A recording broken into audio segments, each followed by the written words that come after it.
Shalom and welcome to our 21st annual Feast of Tabernacles. This is part 28 of Preparing for Rulership. Welcome to international headquarters for the nation of Yahweh, the nation of Israel, Hebrew Israelites, followers of Yahweh, the children of Jacob, tribe of Judah. Welcome, where you will learn our true history, the world's best kept secret. Here you learn the knowledge of Yahweh.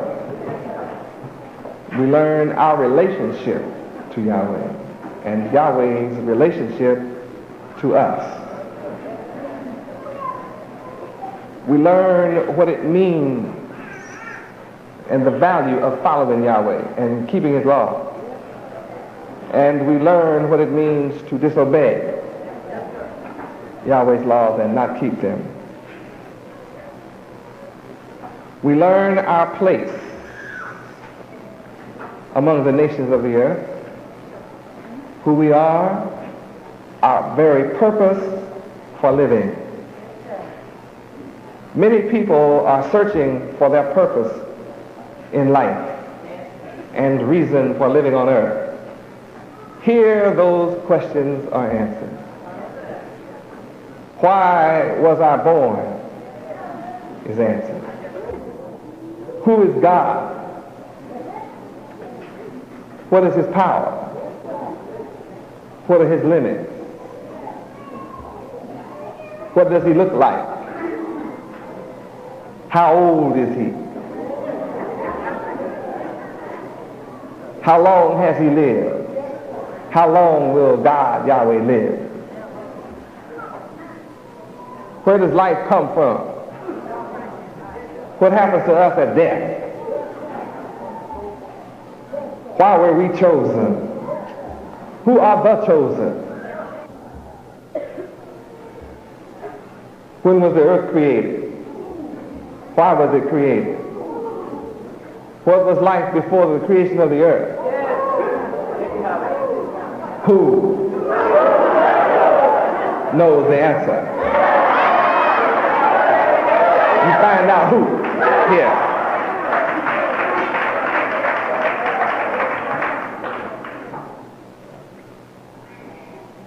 What's the source of peace? How can I have peace of mind? What's the formula? How can I be successful? Live the life of the rich and the famous.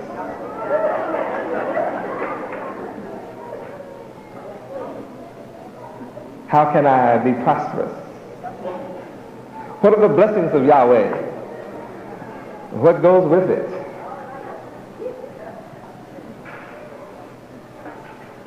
How can I live a life that guarantees me eternity? Can I live forever? Can anyone prevent me from living forever? Where is heaven? What is heaven like? Can I go there? Can I be there? Who will be there with me? Who will I be with?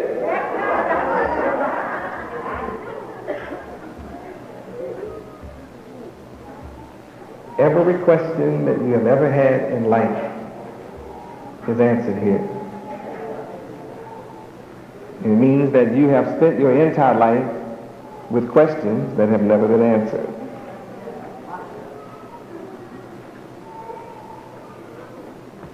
What's wrong with Negroes and colored folks?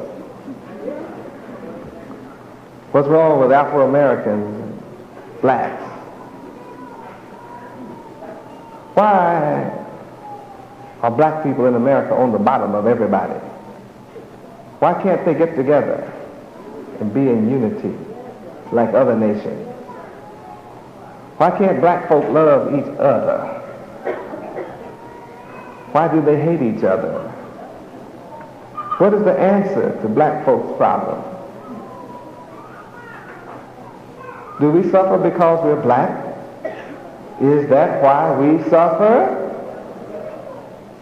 Are we persecuted because we are black? Our skin is dark. Is that why we suffer? What is the reason?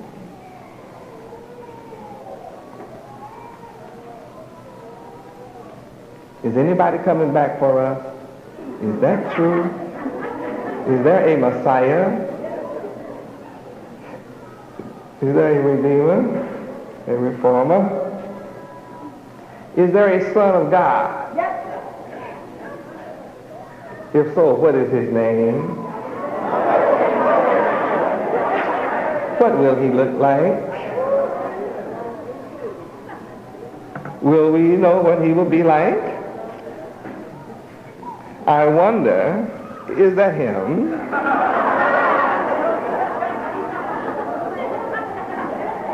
Is this white picture him? If not,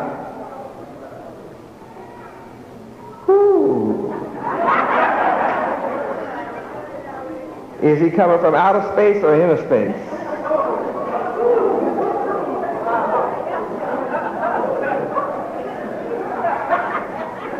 Is he coming back or coming out? Is he coming down or coming up?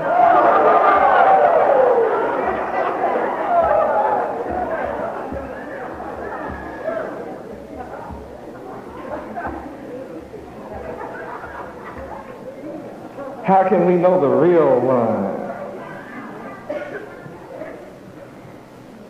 Have we ever been taught how to recognize the true Son of God? Which God? Since there are gods many, which God? Which Lord? Since there be lords many, which Lord?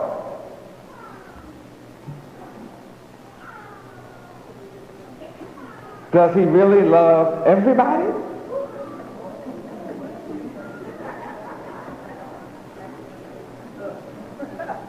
Or does he really have a chosen people? What does the Bible have to say about these questions?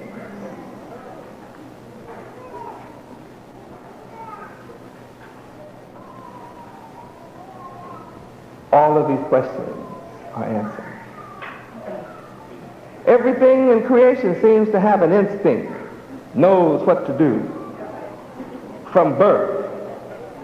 Everything in creation seems to be successful at what Yahweh created it to do. What happened to us? What happened to us? Why don't we know what to do? Where is what to do hidden? How can we learn what to do? Do we want to do what we learn to do? Do we want to do what we learn we're supposed to do? If not, why? Do we admit that God created us and that he knows the pattern for how he wants us to live? Why don't we know that pattern? And when we find out that pattern, will we love it or will we hate it?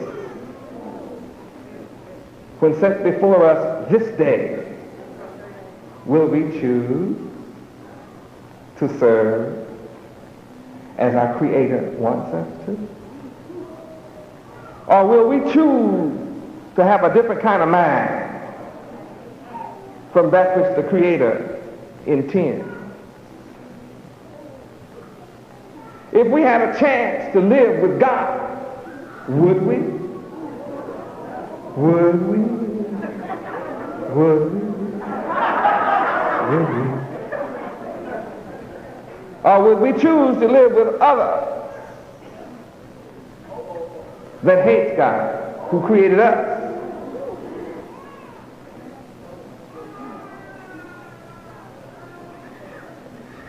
Interesting question. Interesting answers. Interesting action.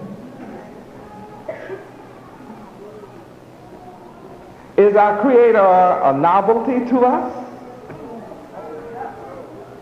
Is our Creator merely a curiosity to us?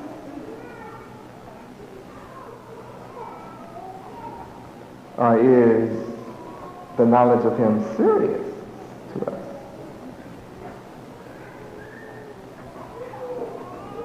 Interesting question. Would we like to be in the presence of the Creator of the sun, the moon, and the very stars?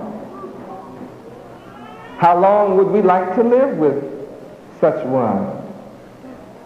Just a little while?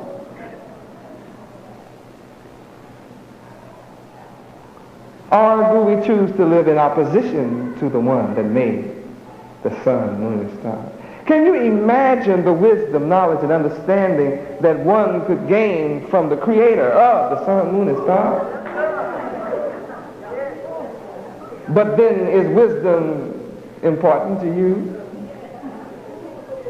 Is the knowledge of Yahweh really important to you?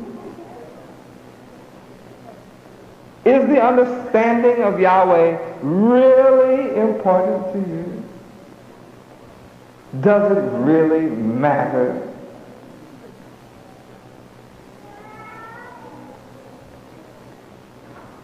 The man that created the food we eat and our body and the system that takes care of it and extracts life from that food.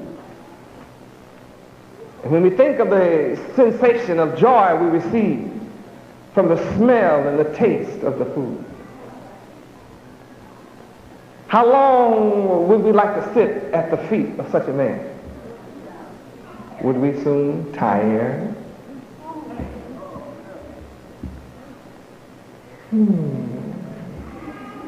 Very interesting. The man that made the air we breathe, without whom there would be no air. How do we feel about this man?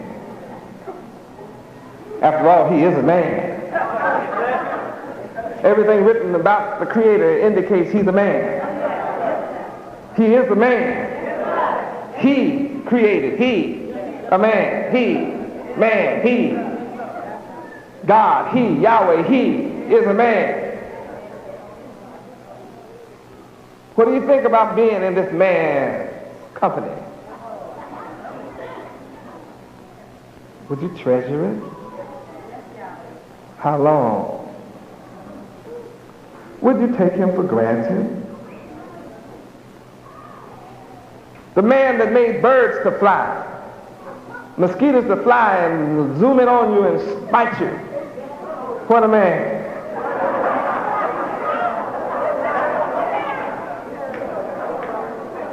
Extract blood from you without a needle.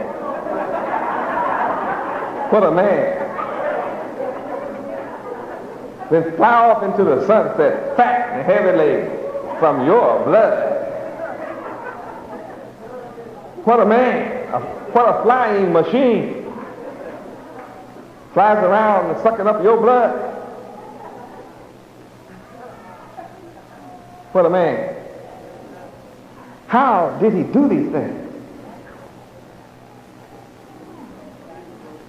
He creates things to fly in the air, walk on the ground, dive beneath the ocean, come up out the ocean and fly off. What a creator.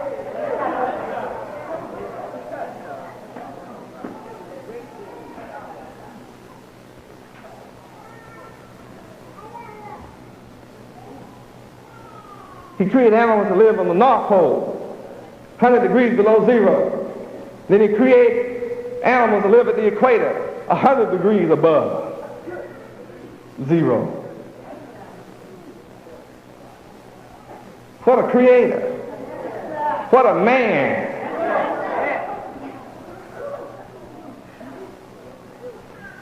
Is that man important to you? Do you value this man? Do you treasure this man? How long do you want to be with this man? It costs you something. It costs something to be with this man. You have to qualify. Yeah. You see, you don't just tell this man,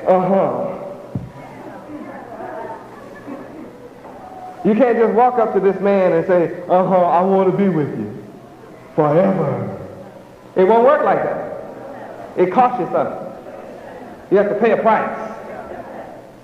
To be around this man forever costs you a price, costs you something. Are you willing to pay the price? See, are you willing? You want to know how much does it cost? You don't have any money. See, it costs you something that money can't buy. And you all have it. Everybody has what it takes to pay the price. To be with this man forever and learn from him. Please turn to side. How he did all these wonderful, marvelous things. Even though it's past finding out, you can be around him while he sprinkles tidbits here and there. Forever. You can be around him while he teases you.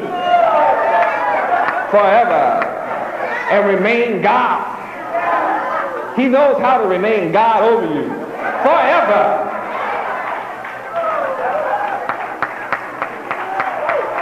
Do you want to be with such a man?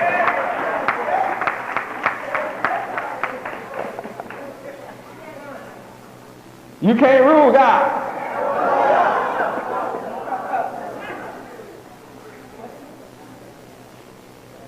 You can think you have God all figured out. It's always a mistake.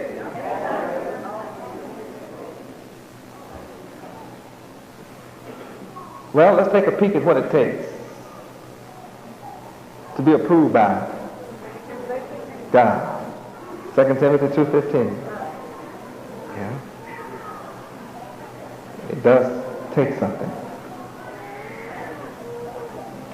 2 Timothy chapter 2, verse 15 is a price you must pay.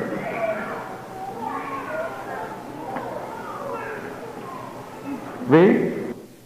Study to show thyself approved unto Yahweh, a workman that needeth not to be ashamed, rightly dividing the word of truth. Look at the elements in that scripture. Do you see all those elements? There's a lot of elements there.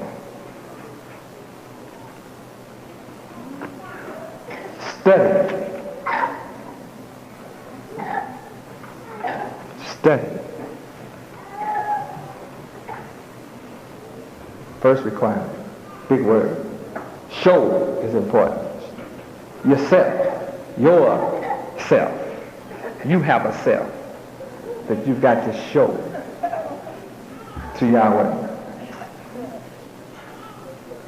What kind of self do you have? What is the nature of yourself?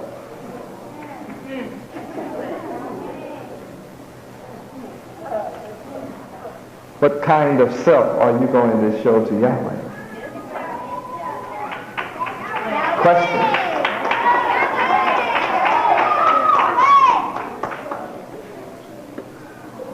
You can learn of myself and then decide whether you want to be of myself or not. You have to decide.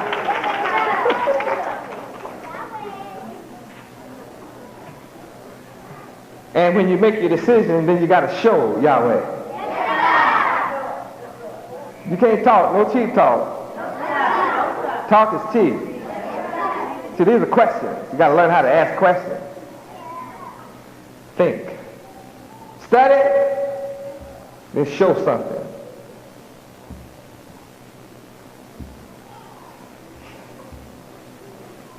Then you have to look for approval. This proves that you can't simply say, I want to be with you forever, Yahweh. You have to seek Yahweh's approval according to his standards. You're asking for something big. Life eternal. Big. That's really big. And notice who you got to show it to. God, Yahweh. Can't play games with Yahweh. You can try to play games, but the game is always on you. You try to joke with Yahweh, the joke is on you. Try to dig a ditch for Yahweh, it's your grave.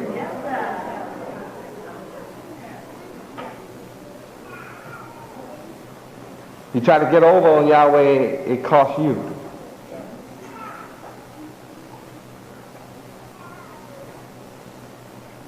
Yahweh requires you to be honest, and when you're dishonest, it comes back on you. So it doesn't come on Yahweh, it comes back on you.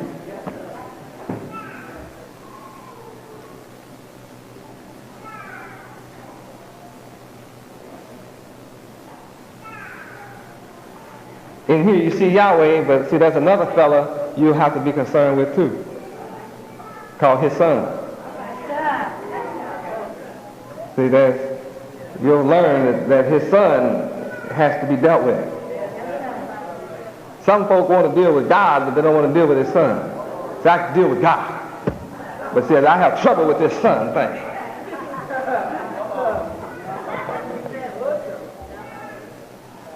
Well, the book takes care of all of those questions too. Oh yes. Then you're going to have to be a workman. You got to go to work. Have to make some money. If you're not a workman, see, you're in trouble with God. You got to show God that you love to work.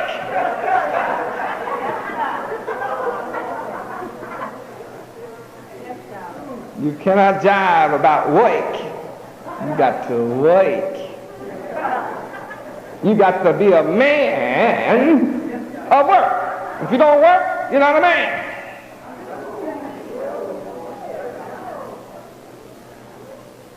See, only a child looks to someone to take care of.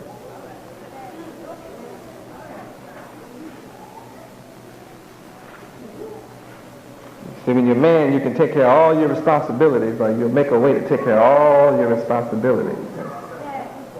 House note, food, clothing, and all the necessaries. If you have children, cheering, or children, whichever one of those you have. Children, cheering, or children. I'm sure you have one of those. Children, cheering, or children. You must take care of them.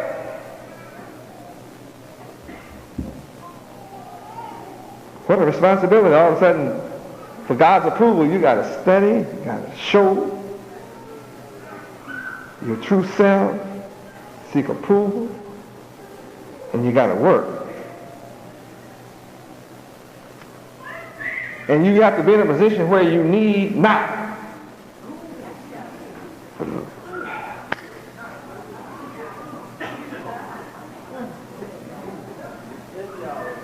We never thought about looking at it like that. Well, you don't need anything. You got plenty. After all, you should be rich. Because, what? Yeah, there's no excuse for you not being rich. So you should need not. If you need, you should be ashamed of yourself.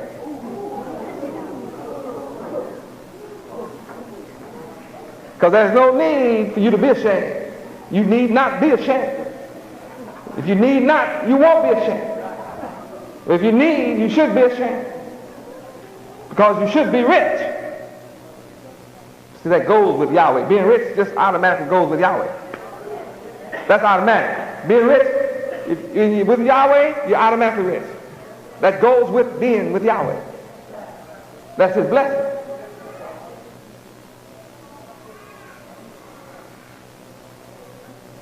Yeah, you didn't know that? See, the blessings of Yahweh makes you rich.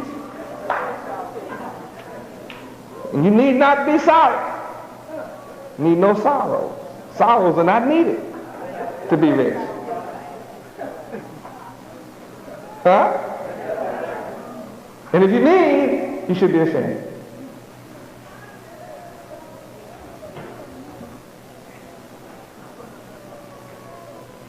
Now, if you have a mentality to seek approval outside of Yahweh, you will sometimes become a materialist.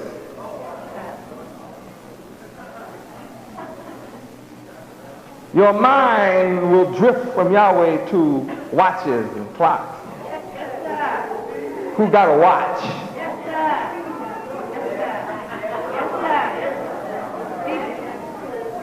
I want a watch because so-and-so got a watch. I want to be a materialist too.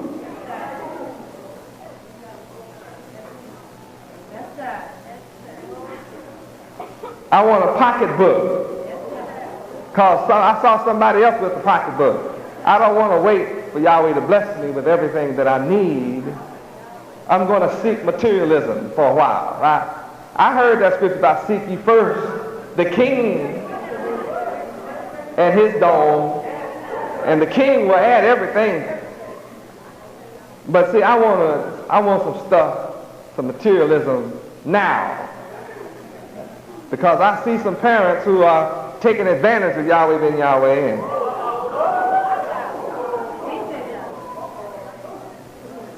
I've seen a mother too that's stealing from, holding back from Yahweh, and buy some extra shoes other than what Yahweh wants them to have. I see that. So Enoch, can I have some extra shoes too? Well, before you ask for that, you better watch and see what I'm going to do with those parents who are doing that. And when you see me cast them into hell, then you ask, do you want to go with them? Because I am truly going to do just that.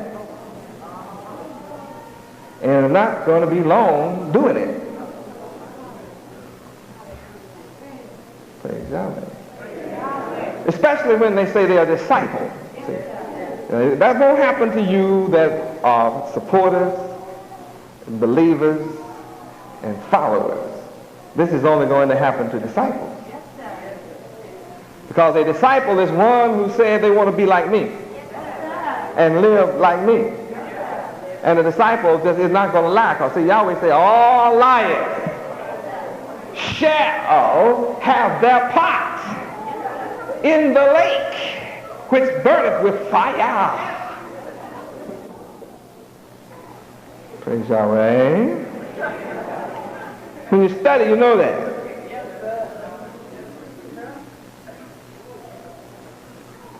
Because you'll be into the word, dividing the word rightly. You won't be making mistakes about the word. Because you know the word of Yahweh is the truth. Some of us know we took vows and made vows, and we know when you don't keep your vow,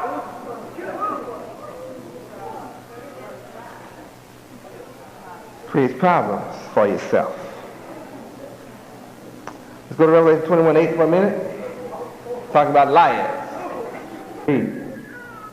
But the fearful and unbelieving and the abominable and murderers and whoremongers and sorcerers and idolaters and all liars shall have their part in the lake which burneth with fire and brimstone, which is the second death. All right, so now you see the truth. And I thought that I would bring this to your attention before you burn. This concludes part 28 of Preparing